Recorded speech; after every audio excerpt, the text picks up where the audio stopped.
70% pour 100%. 70% pour 100%.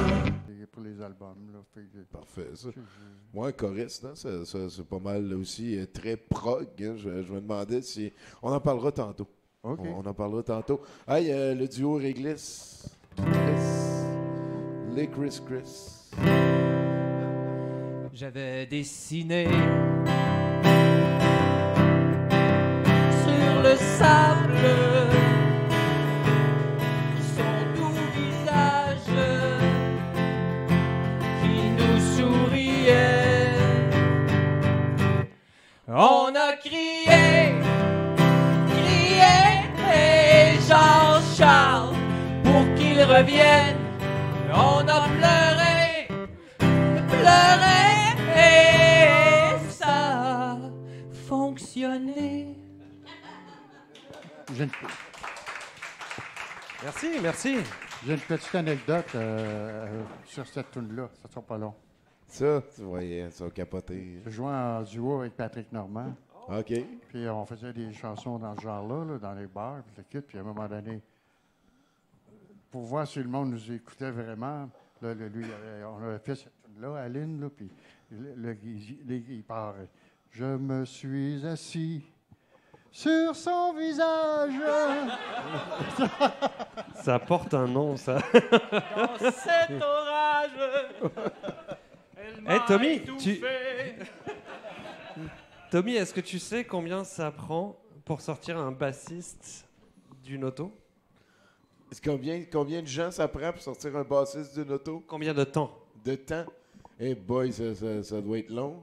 C'est 10 minutes parce qu'il faut d'abord sortir le drum. Bonsoir la mer à boire, est-ce que ça va? J'aime ça, les jokes de bassiste. J'en connais. C'est celle que je raconte souvent, c'est là, il y a le guitariste, puis il est sur la scène, puis il fait Chris que mon solo, le monde a aimé ça, ça va se carrer. Puis là, le chanteur, il est beau, puis il fait hostie que je vais me mettre à soir, yeah. Puis là, il pense en chantant. Puis là, il y a le claviériste qui fait on est tête à soir, c'est bon. Puis là, il y a le drummer, il pense pareil. Puis là, il y a le bassiste qui fait 2, 3, 4, 2, 3, 4. Non, le drummer, il dit 1, 2, 3, 4. Mais le bassiste, il dit première corde, troisième fret. Deuxième corde, quatrième fret. Mais toi, t'es trop bassiste pour comprendre de quoi je parle. Hey, Hey, Jean-Charles, oui, excuse-moi. Pardon, je suis là. Ben oui. Parfois, je me dis, il y a parmi les milliers de choses qu'il peut y avoir qu'on peut enseigner à l'école. Il y en a un, c'est les sophismes. Alors, Bruno, tu parlais tantôt du sophisme de l'homme de paille. Oui. Donc, pour ceux qui ne savent pas, c'est quoi les sophismes? C'est l'utilisation d'arguments qui ne sont pas vraiment valides, mais qu'on croit qu'ils sont valides en les écoutant. Si je fais une petite synthèse. Un espèce de sophisme de l'explication de sophisme. On se retrouve souvent dans les débats, même dans les discussions entre amis, des fois, avec des sophismes, et puis on ne sait pas trop bien les interpréter. Donc il y a une classification des sophismes qui existe, et puis il y en a un qui est très souvent utilisé, c'est celui que je vais appeler le ad hominem. Donc le ad hominem, pour ceux qui ne savent pas c'est quoi, c'est plutôt de s'attaquer aux arguments, on va s'attaquer à la personne en tant que telle. Je vais vous donner un exemple, mais pour ça, il faut que je vous pose d'abord une question. Est-ce que vous savez c'est quoi l'ASMR? Oui.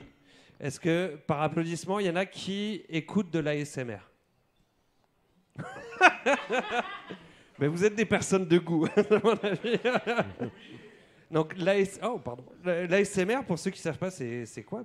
C'est qu'il y a des gens qui trouvent ça relaxant de te chuchoter à 2 cm de l'oreille, comme s'ils allaient te violer pendant ton sommeil, mais sans que tes parents le sachent. Ce sera notre petit secret. Donc, une autre chose aussi en ASMR, il y a des gens qui tapotent. Ils font des petits bruits avec leurs doigts pendant 45 minutes. Puis, chez certaines personnes, apparemment, ça fonctionne, ça relaxe. Moi, j'ai juste l'impression d'écouter les souris qui sont coincées dans mon mur, dans mon 3,5. Mais en plus de ça, les souris, elles essayent de comploter contre moi. Genre, Ben non, mais là, c'est pas fait. Ça. donc moi, avec les souris, ça me donne juste le goût de mettre du poison dans un vieux cheddar. Il faut ce qu'il faut. Puis le tapotage, on dirait du Morse code. Non, Ah. Donc la première fois que j'ai entendu parler de l'ASMR, c'était dans la fin des années 2000. Puis la façon dont on m'avait expliqué ça, je ne sais même pas si c'est vrai, mais la façon dont on m'avait expliqué ça, c'est que ça venait du unboxing. Donc l'unboxing, si tu ne sais pas ce que c'est des vidéos de gens qui ouvrent des colis en décrivant absolument tout ce qu'il y a dans la boîte. Donc tu as l'impression de regarder ton petit voisin riche déballer ses cadeaux de Noël. Sauf qu'il a 40 ans puis qu'il porte des gants blancs. Ouais. Un petit peu comme s'il déballait sa colonoscopie. Il y a des gens, les bruits d'ouvrir un colis, ça les relaxait. Donc, il y a des youtubeurs qui se sont mis à faire du bruit de papier cadeau, puis petit à petit, des déclinaisons avec le tapping dont j'ai parlé. Mais moi, il y a des bruits qui m'agressent. Puis je déteste ça en général. On appelle ça la misophonie, apparemment. Donc, moi, le bruit que je déteste le plus, je ne sais pas si vous le connaissez. Je vais vous le faire quand même. Attention, une porte bloquée cause un ralentissement de service sur la ligne orange. Merci de votre compréhension. Le service devrait reprendre à... Fair enough. Donc voilà, moi j'aime pas ça. Moi je me suis rendu compte que j'étais pas sensible au bruit. Moi je suis sensible aux odeurs. Donc je sais pas s'il y en a qui sont sensibles comme moi, mais moi j'aimerais bien qu'il y ait de la SMR olfactif. Alors non, non, c'est vrai, moi, il y a des odeurs qui me calment, des trucs qui me rappellent des souvenirs. Donc, mon grand-père qui pète. Non, ça, je l'avais pas écrit. Non, mais tu sais, il y a des odeurs qui, par exemple, qui me rappellent l'école. Comme, par exemple, l'odeur de l'amiante. Ouais. Non, moi, j'ai même un problème avec cette histoire des odeurs qui me rappellent des choses. Parce que moi, quand j'écoute un film, quand je regarde quelque chose à la télé, moi, je vois le film, mais je sens les odeurs aussi. Je sens les odeurs du décor. J'imagine à quoi ils sentent les acteurs quand je vois quelqu'un à la télé. Donc, pour revenir au sophisme du ad hominem, vous savez, quand il y a quelqu'un qui s'attaque à la personne plutôt que aux arguments, pour moi, ce serait... Oh, tabarnouche, c'est mieux de marcher, ça, là. Mais comment puis-je accorder du crédit à quelqu'un qui pue autant de la gueule, monsieur Mathieu Boccoté? Oh! Ah, OK. Oh, voilà, c'était juste pour le plaisir de dire que Mathieu Boccoté puait de la gueule. Merci beaucoup! Oh! Merci Jean-Charles. Je ne sais pas pourquoi, mais j'ai l'impression qu'il y a quelque chose au plus profond de nous tous qui était convaincu. Ouais. Je ne sais pas pourquoi. Hey Michel, parle-moi de politique un petit peu. Dans les 50 dernières années, as-tu eu des surprises? Mon Dieu, les surprises.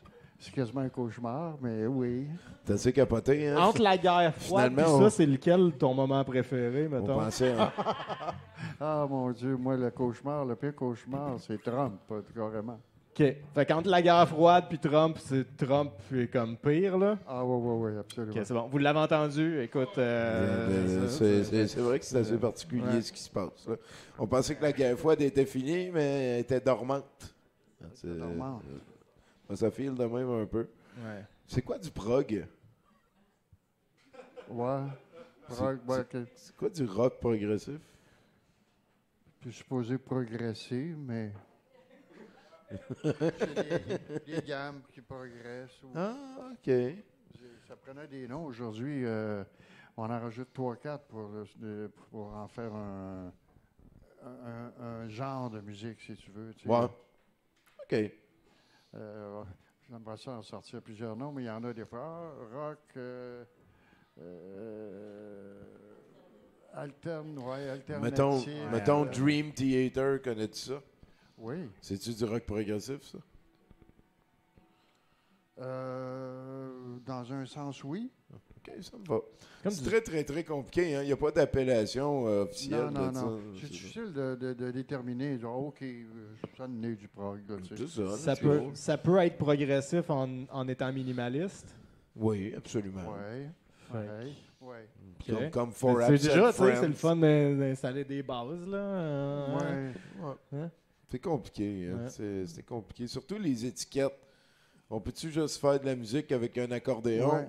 Laisser Michel utiliser son accordéon.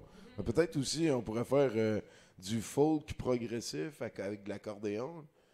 La machine ça- Ribedon La Donden. machine à danser. Ribedon Donden avec Ah ouais, une ouais, espèce de progression. Ça vaudrait la militaire. peine. Swing dans la l'essayer. bacaisse. Ouais, il y a de quoi faire.